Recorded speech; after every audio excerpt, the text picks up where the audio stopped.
Albert Einstein once said, everybody's a genius. But if you judge a fish by its ability to climb a tree, it will live its whole life believing that it is stupid.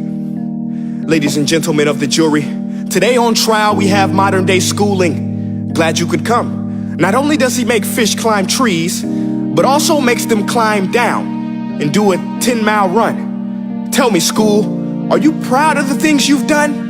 Turning millions of people into robots, do you find that fun? Do you realize how many kids relate to that fish?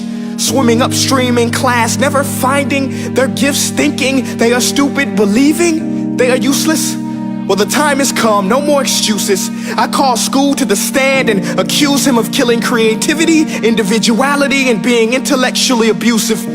He's an ancient institution that has outlived his usage. So, Your Honor, this concludes my opening statement, and if I may present the evidence of my case, I will prove it. Proceed. Exhibit A. Here's a modern day phone. Recognize it? Here's a phone from 150 years ago. Big difference, right? Stay with me. Here's a car from today, and here's a car from 150 years ago. Big difference, right? Well, get this. Here's a classroom of today, and here's a class we used 150 years ago. Now ain't that a shame? In literally more than a century, nothing has changed. Yet you claim to prepare students for the future? But with evidence like that, I must ask, do you prepare students for the future or the past?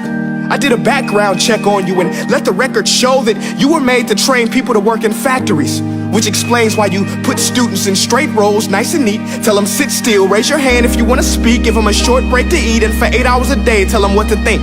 Oh, and make them compete to get an A letter which determines product quality, hence grade A of meat. I get it. Back then, times were different. We all have a past. I myself am no Gandhi. But today, we don't need to make robot zombies. The world has progressed. And now we need people who think creatively, innovatively, critically, independently, with the ability to connect. See, every scientist will tell you that no two brains are the same. And every parent with 2 or more children will confirm that claim.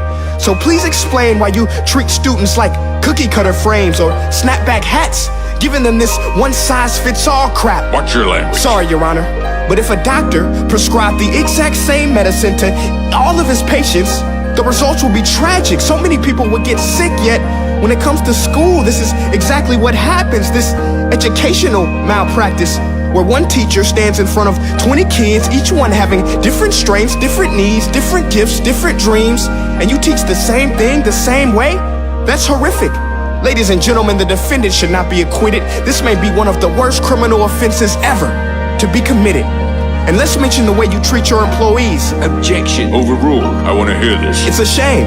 I mean, teachers have the most important job on the planet, yet they're underpaid? No wonder so many students are short-changed. Let's be honest, teachers should earn just as much as doctors, because a doctor can do heart surgery and save the life of a kid, but a great teacher can reach the heart of that kid and allow him to truly live. See, teachers are heroes that often get blamed, but they're not the problem. They work in a system without many options or rights. Curriculums are created by policymakers, most of which have never taught a day in their life. Just obsessed with standardized tests. They think bubbling in a multiple choice question will determine success. That's outlandish. In fact, these tests are too cruel to be used and should be abandoned, but don't take my word for it. Take Frederick J. Kelly, the man who invented standardized testing, who said, and I quote, "These tests are too cruel to be used and should be abandoned." Ladies and gentlemen of the jury, if we continue down this road, the results will be lethal. I don't have much faith in school, but I do have faith in people. And if we can customize healthcare, cars, and Facebook pages, then it is our duty to do the same for education, to upgrade it, change it, do away with school spirit, because that's useless. Unless we're working to bring the spirit out of each and every student, that should be our task. No more Common Core. Instead, let's reach the core of every heart in every class. Sure, math is important, but no more than art or dance. Let's give every gift an equal chance. I know this sounds like a dream, but countries like Finland are doing impressive things. They have shorter school days. Teachers make a decent wage. Homework is non-existent, and they focus on collaboration instead of competition. But here's the kicker, boys and girls. Their educational system outperforms every other country in the world.